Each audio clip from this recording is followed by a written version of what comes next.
G'day, my name's Ashley Caldwell. I'm a cinematographer and director based out of Queensland in Australia.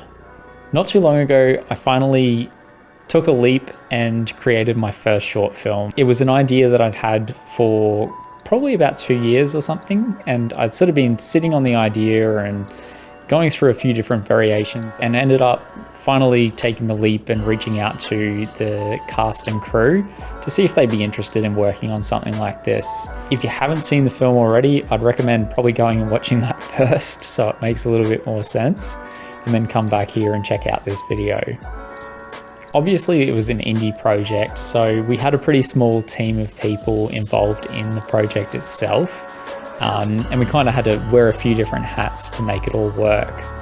As we approached day one, there was a fairly big storm quite close by that was brewing for pretty much most of the day, and we were starting filming in the afternoon. Thankfully, the storm stayed away for long enough to film what we had to film outdoors, which was great. Then we came back to the office and we had to rig up various car rigs to capture some driving footage. We started with a shot basically on the bonnet looking through the front windscreen at the two main talent, and then we mounted it to the side of the car looking through the rear side window. Then we finished up day one by filming the vehicle arriving at the hospital scene. On day two, it was the home scene. So this was where we filmed our main character arriving back home on his push bike and heading up the stairs, and then we headed inside to capture the sort of dinner scene. So for the dinner scene, I wanted it to feel fairly moody and a little bit off. So we did definitely have like a low-key kind of lighting look, and we achieved that by initially booming an Amaran F22C over the talent with a grid. And we also created like a little bit more room ambience by having a 300x through a spotlight bouncing a specific shape on the ceiling in a specific spot, so we could dial in kind of the ambience and room tone with the 300x. Then on day three, we were filming the interior hospital scenes. So this was where we were in the waiting room, waiting for the diagnosis, and then sort of like the build up of tension and anticipation from the waiting. From there, we went and filmed the scenes inside the hospital room with the hospital bed itself. We were really lucky with this room. It looked great as it was. So any light we added or shaped really helped dial in the look.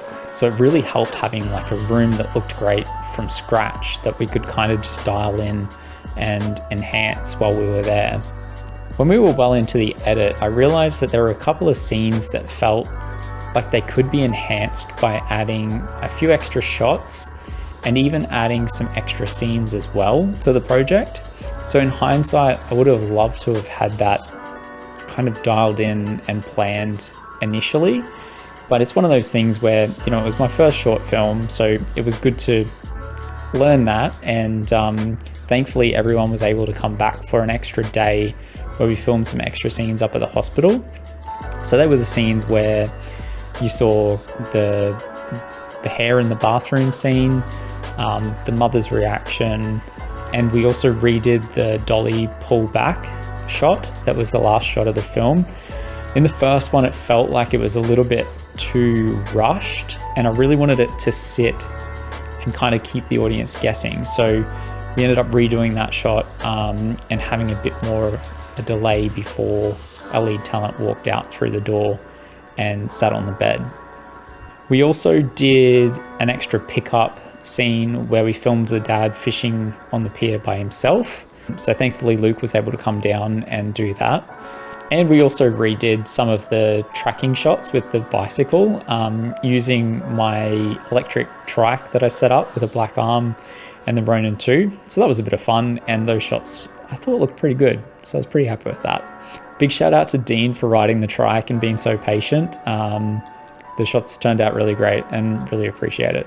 There were definitely lots of things learned over the duration of this project. One of the main things is like, you can plan as much as you want, but at the end of the day, there are going to be scenarios and situations that pop up we really have to kind of just pivot, go with the flow, and work with what's there and what's available at the time, and just kind of make the most of that.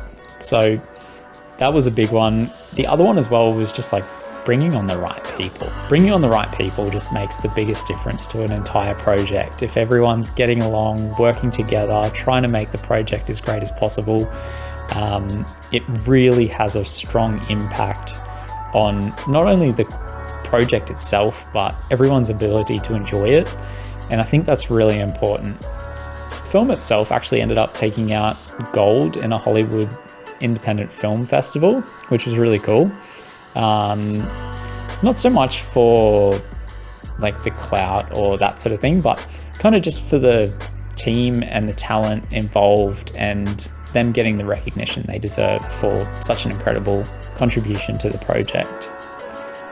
If you haven't already, make sure you go check out the project. It's called Character Building and it's available now on YouTube, so I'll have a link down below.